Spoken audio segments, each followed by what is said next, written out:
So a lot of people get really upset with me when I tell someone to get married.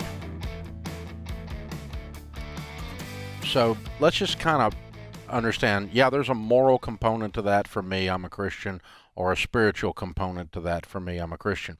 That is not what's driving the discussion as much as the practicality. And actually, they all do work together. There's a reason morals are there. There's a reason spiritual guidelines are there from God. But aside from that, whether you're a person of faith or not, the data points are there. Let me kind of walk you through this. Professor Bill Galston, who was President Clinton's domestic policy advisor and a senior fellow at Brookings, they did research, and he said, listen to this. In America today, in North America, you only need to do 3 things to avoid living in poverty, statistically. Marry before having a child, have that child after age 20, graduate from high school before you do any of that. Graduate first, get married before kids, have kids after 20, and 97% of the time you do not live at the poverty level statistically. Those are called data points. When you get simple things like that in the right order. Now, if you didn't do that, I'm not mad at you and I'm not shaming you. I've done a lot of stupid things in my life. But don't get all pissed off at me and call me all these names because you feel condemned because you got stuff out of order. The data points say, this is Brookings Institute. This is not the Catholic Church or the Southern Baptist Convention. This is Brookings doing statistical data analysis.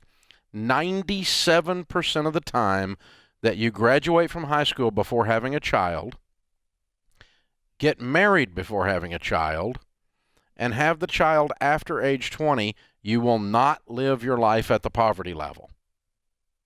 When you get those things out of the order, it exponentially goes up that you will be living at the poverty level. So that's why I talk to a young man like that, because I care about him and I know what the data points are. These are statistical. I mean, when you have if you know anything about statistics, I mean, people, when they're doing elections, like presidential elections, if you can get anywhere up in the high 40s, they start declaring you a victory, right? If you got a 48%, you're probably going to be president. That kind of thing. 51%. This is 97%.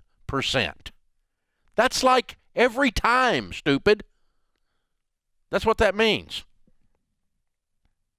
Another report shows us that focusing on millennials, the same number comes up. 97% of those who follow the success sequence, earn the high school diploma, work, and marry before having children will not be poor as they enter their 30s. And that is true of all ethnicities in this study.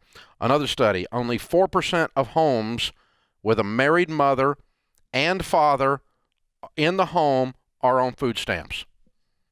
21% of the homes where people are cohabitating, and 28% of the single mother homes are on food stamps. Only 4% where a married mother and a married father are in the home with the child. There's a direct tie between how you view family structure and your economic benefits. There's a direct data point to this. And it goes on and on and on and on and on from there. Well, 52% of the marriages end in divorce. No, they don't. No, they don't. Number one, that statistic's just straight up bogus. People made that up, and it's one of those Snopes thing. You can't find it. You cannot find the piece of research that says that. What you can find is, if you graduate from college, if you regularly attend a house of faith, regardless of the type of faith, Jewish, Muslim, Christian, whatever. You regularly attend a house of faith. You graduate from college. You get married before having children. You have children after you graduate from college. You make $50,000 a year household income or greater. Your divorce rate is only about 4%. These are all variables you can control. So the divorce rate happens among different socioeconomic settings, people who make different choices in their lives, and they get themselves painted into a corner, and it blows their marriage up. And you can keep going from there, by the way, if you want to. Just keep studying all these indicators of a stable, character-based life, and you always see that tied back to economic data. We saw it when we started studying millionaires, with 10,000 millionaires we studied in that research project. We saw it again in there. Now, we weren't researching to find these socioeconomic decisions, and the so-called success sequence that's in these, graduate high school, then get married, then have kids after 20. That's the research success sequence that's been done on several projects. But guys, if you want to, here's the thing: you got 3 kids and you make under $30,000 a year household income, you're right at the poverty level according to the Federal Reserve, according to the Fed statistics of what the poverty level is. You're single, you make $17,000 a year, you're right at the poverty level. Now, is that a bad thing? No. One year I made $6,000. I know how it feels. I'm not talking down to anybody. I'm a redneck hillbilly, guys. I get it, okay? I understand. I've been there. I am that guy at times. I've done all kinds of stupid butt stuff in my life. But the thing is, there's a whole lot of the things that happen in your life, the vast majority of them, that are holding you back, that are your choices. They're your choices. Substance abuse, your work ethic, your decision to work while you're at work, your decision to tell the truth and be a person of integrity, your decision to not steal. These are all decisions that you can make, and they affect the course of your life. They affect you this week, next week, and 10 years from now. And there is a high correlation between those kinds of character-based decisions and whether or not you succeed financially. It is not merely a debt snowball, guys. If you lie, cheat, steal, and sleep around on your wife, the debt snowball is not going to help you much.